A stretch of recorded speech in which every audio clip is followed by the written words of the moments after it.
শুভ নববর্ষ বন্ধুরা। আমার YouTube channel cook and serve with জয়াতে আপনাদের সকলকে স্বাগত। আজ নববর্ষের দিন, এই প্রথম আমি বানিয়ে নিচ্ছি বাঙালিদের একটি ভীষণ প্রিয় মিষ্টি সন্দেশ। সন্দেশ আমার মনে হয় প্রত্যেক বাঙালি ভালোবাসে। ভীষণ ভালো একটা মিষ্টি, মুখে দিলেই গলে যায়, তাই বানাচ্ছি আজকে সন্দেশ। গ্যাসে চাপিয়ে দিয়েছি 1 লিটার দুধ। দুধটাকে খুব ভালো করে ফুটিয়ে নিয়েছিলাম এবং তাতে অ্যাড করেছি আমি 3/4 কাপ দই, টক দই। দইটা দিলে ছানার ভলিউমটা সবসময় বেশি হয় আর ছানাটা খুব মসৃণ হয়, তাই জন্যে আমি দই দিয়েই সন্দেশ বানানোর সময় ছানাটা কাটতে আমার মনে হয় ভালো হবে। আপনারাও ট্রাই করে দেখবেন। দই দিয়ে ছানা কাটলে কিন্তু ছানাটা সন্দেশ বা রসগোল্লার জন্য খুবই ভালো ছানা তৈরি হয়। দুধটাকে বেশ করে ফুটিয়ে ছানাটা কেটে নেব। আজকে সন্দেশটা চিনি দিয়েই বানাবো। এখন গরমকাল, খেজুর গুড় নেই। শীতকালে আপনারা গুড় দিয়ে এই একই পদ্ধতিতে সন্দেশ বানাতে পারবেন।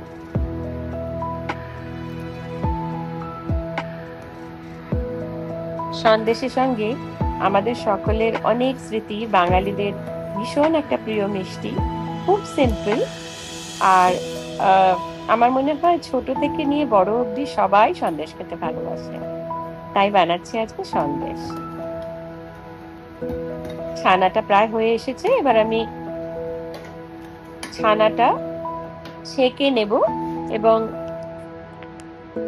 জলটাকে আলাদা করে নেব। একটি মাসলিন ক্লথে আমি ছানাটা ছেঁকে নিচ্ছি এবং ছেঁকে নিয়ে জলটা আলাদা করে দেব।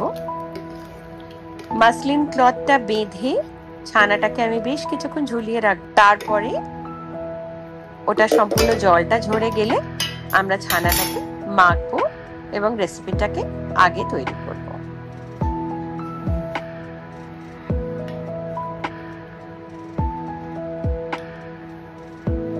খুব সহজ একটা রেসিপি। ছানার জলটা ঝরে গেছে, ছানাটাকে এবার মেখে নিচ্ছি। খুব হালকা হাতে ছানাটাকে মাখবো। ছানাটাকে খুব জোর দিয়ে মাখলে কিন্তু ছানার অয়েলটা, ফ্যাটটা সেপারেট হয়ে যায়, তাই জন্য আমরা ছানাটাকে খুব ধৈর্য ধরে হালকা হাতে অথচ খুব মসৃণ করে ঠিক এইরকম করে মেখে নেব, যাতে ছানাটা মসৃণও হয় অথচ কিন্তু ওর মধ্যে থেকে ফ্যাট সেপারেশনটা না হয়। একটা বল বানিয়ে দেখে নেবেন ছানাটা বেশ মসৃণ হয়েছে কিনা। এইরকম মসৃণ হতে হবে।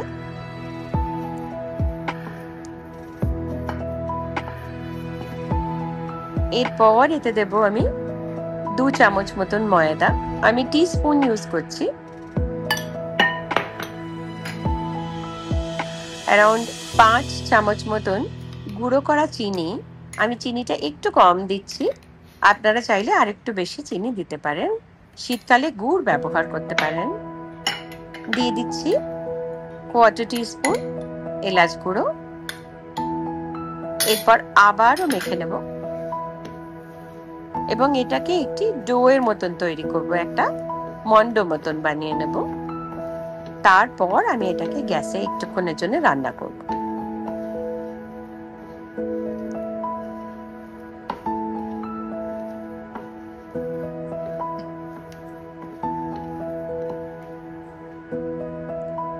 এইরকম হয়ে গেলে এটাকে আবার গ্যাসে চড়িয়ে দেব এবং মিডিয়াম ফ্লেমে অ্যারাউন্ড 4 থেকে 5 মিনিট এটাকে বেশ ভালো করে নাড়াচাড়া করে নেব।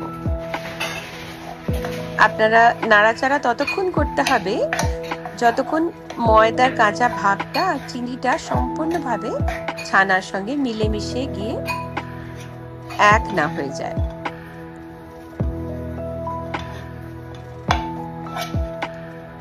যখন ছানাটা নাড়তে নাড়তে আপনার খুন্তি ছেড়ে দেবে, আপনি তখনই বুঝতে পারবেন ছানাটা এবার তৈরি হয়ে গেছে। আর বেশিক্ষণ লাগবে না।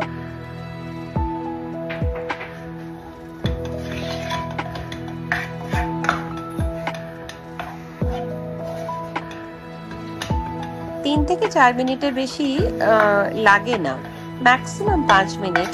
1 কিলো দুধের ছানাতে যেহেতু ছানাটা অল্প, খুব অল্প সময়ের মধ্যেই হয়ে যায়। এরপর এটা গ্যাস থেকে নামিয়ে নেব আমরা। নামিয়ে একটু ঠান্ডা করে নেব সামান্য। ঠান্ডা করে নিয়ে এটাকে সেম সাইজের গোল করে করে পোর্শন করে নিয়েছি এবং ছাঁচের মধ্যে হালকা ঘি লাগিয়ে এক একটা গোল পোর্শন তুলে ছাঁচের মধ্যে দিয়ে সন্দেশগুলোকে শেপ দিয়ে নিচ্ছি। খুব হালকা হাতে করবেন এটা। খুব সুন্দর একটা রান্না, আর সব থেকে বড় কথা খুব করতে গিয়ে খুব ভালো লাগে। একটা মিষ্টি বানাতে গিয়ে খুব খুব মজা হয়, খুব ভালো লাগে। আমার কাছে আরো একটা শেপ ছিল ছাঁচে, তাই আমি একটা আমের শেপেও করে নিচ্ছি। আপনার কাছে যদি কোনো ছাঁচ নাও থেকে থাকে আপনাদের কাছে, আপনারা গোল গোল সন্দেশও বানিয়ে নিতে পারেন, কোনো বোতলের ঢাকনা দিয়েও শেপ দিয়ে নিতে পারেন। অনেক রকম ভাবে করা যায়।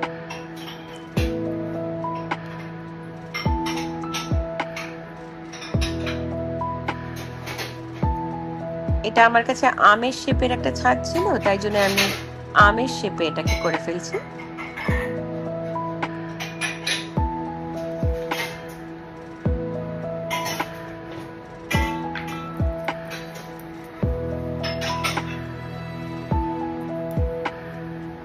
এরকম ভাবে একটা একটা সন্দেশ সুন্দর করে তৈরি করে নেব।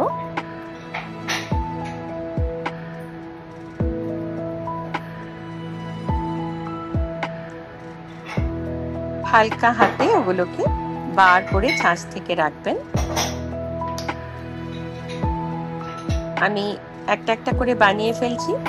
কিছু সন্দেশে আমি পেস্তা গুঁড়ো ছড়িয়ে দিলাম, একটু সাজানোর জন্য, দেখতে ভালো লাগবে বলে।